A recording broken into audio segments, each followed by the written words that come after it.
Hello everyone, and welcome back to my Bloodborne lore series. This week we'll be taking an in-depth look at the Executioners. While they seem to be a well-covered topic at this point, I believe I can still add quite a bit to their lore that has not been covered yet, so strap yourself in. Friends are hard to come by in Yharnam, so when we are introduced to Alfred the Executioner for the first time, he becomes a talisman for information on the world as well as a battle compatriot. From Software's choice to make this character one of the first friendly NPCs we meet shows the genius of Bloodborne storytelling. Not because of Alfred himself, but for what he represents. This investigation will allow us to understand some of the innermost workings of the Healing Church and why they are such a dangerous institution. A large chunk of this video will be dedicated to theories about the origins of the Executioners, as well as many real-world parallels that may allow us to shed new light on this already widely covered topic.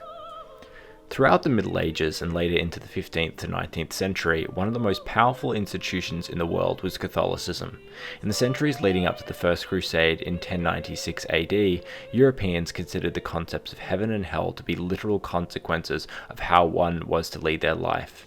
The Gesta Francorum, a historical chronicle detailing the beginnings and events of the First Crusades, describes Pope Urban II's speech to the bishops of Clermont and the rippling effect it had on medieval Europe.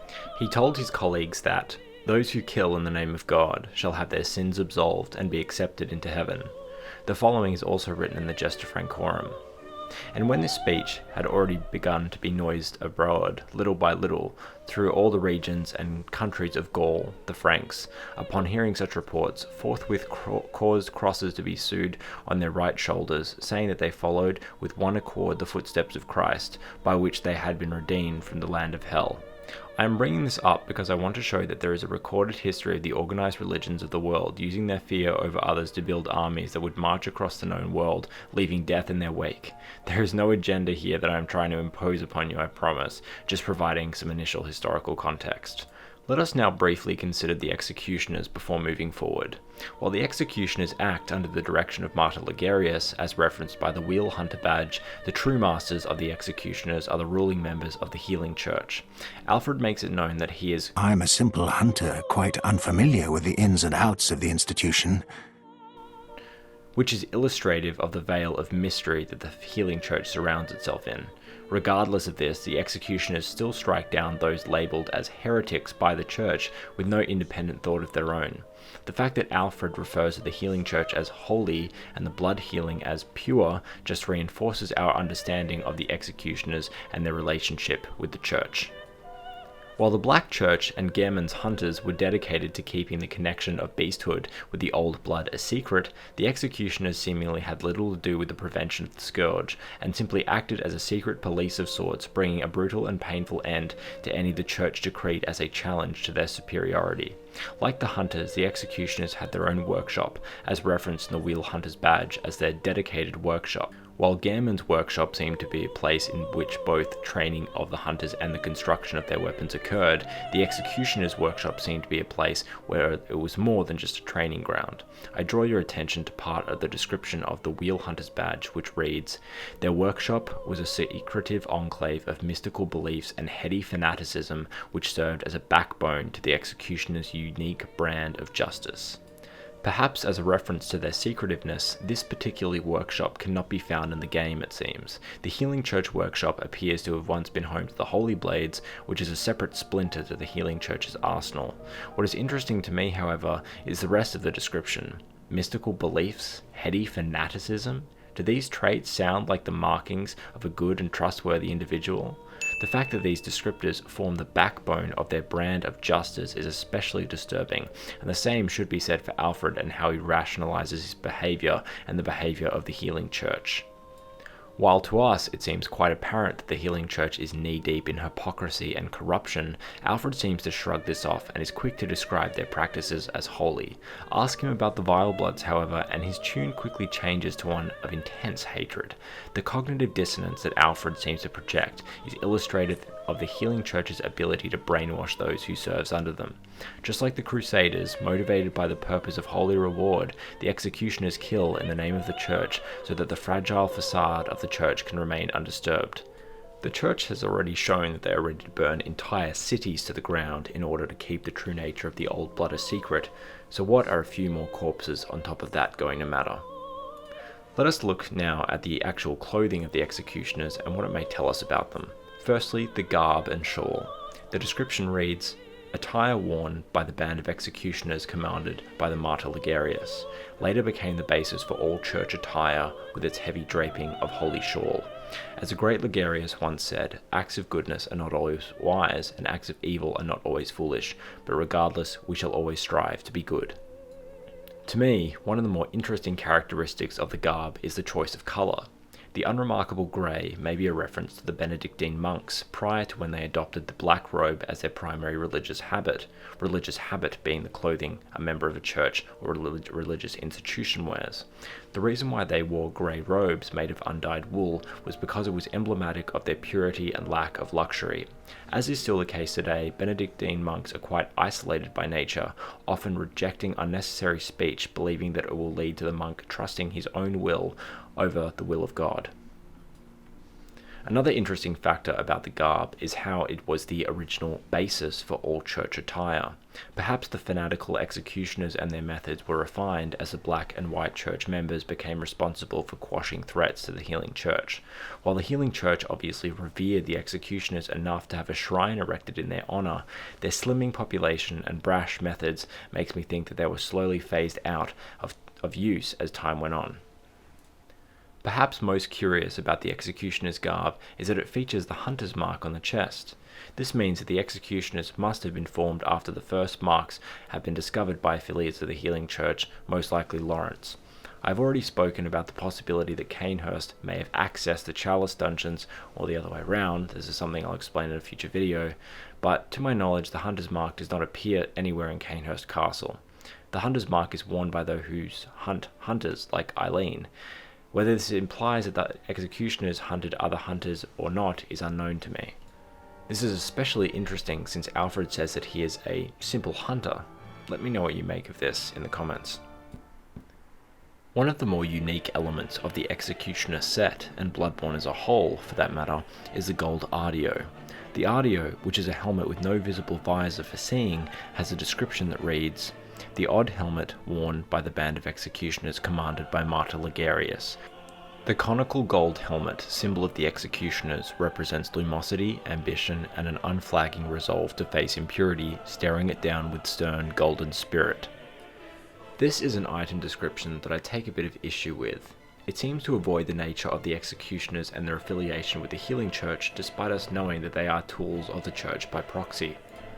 Reading this description creates an image of brave warriors who are a shining beacon of hope among the filth and terror that Yharnam finds itself in.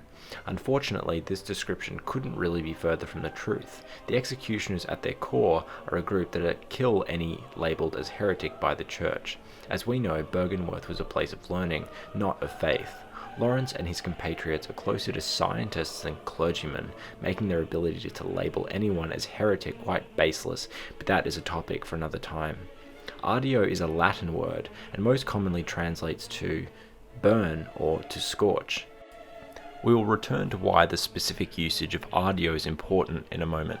Right now I'd like to discuss the peculiar shape of the helmet. As it currently appears, it may not bear much resemblance to other headwear, but let me draw your attention to one that you may be familiar with, the capirote. While the capirote is synonymous with the Ku Klux Klan, it was actually used centuries before in Spain during religious ceremonies and also placed upon the heads of Protestants by members of the Spanish Inquisition. In some cases, the capirote would be used to donate someone scheduled for execution or worn by flagellants, members of the church who would whip themselves as an act of religious piety. It was the church-ordered duty of the Spanish Inquisition to convert Protestants and Jews primarily to the Catholic faith, but often this process would fail and result in death instead. They would actively persecute and punish those that were seen as opposers to the dominant faith. Isn't this starting to sound a bit similar to the executioners? Just take out the part about the process of conversion and you basically have the same structure. Going back to the helmet of the executioners, I believe we cannot ignore the deliberate use of the word ardio. Ardio doesn't relate to the shape, as some have assumed. It means to burn. I will also tell you that during the 300-year period in which the Spanish Inquisition was primarily operating, 30,000 to 50,000 people were burned alive as a method of execution. It is just a personal theory of mine, but an interesting topic to think about nonetheless. We'll now move on to some of the weapons used by the executioners. The Ligarius wheel is definitely one of the more strange weapons introduced in Bloodborne in regard to its peculiar appearance and moveset. Once we get past the surface appearance, however, we begin to learn more and more about the executioner's connection to history. Let's begin with the description, which reads, "Weapon wielded by Martyr Ligarius' band of executioners, used to slaughter the vile bloods in Canehurst, bathed in pools of their blood and forever steeped in their ire. Transformed to release the power of the wheel and manifest their lingering rage in a show of utter brilliance."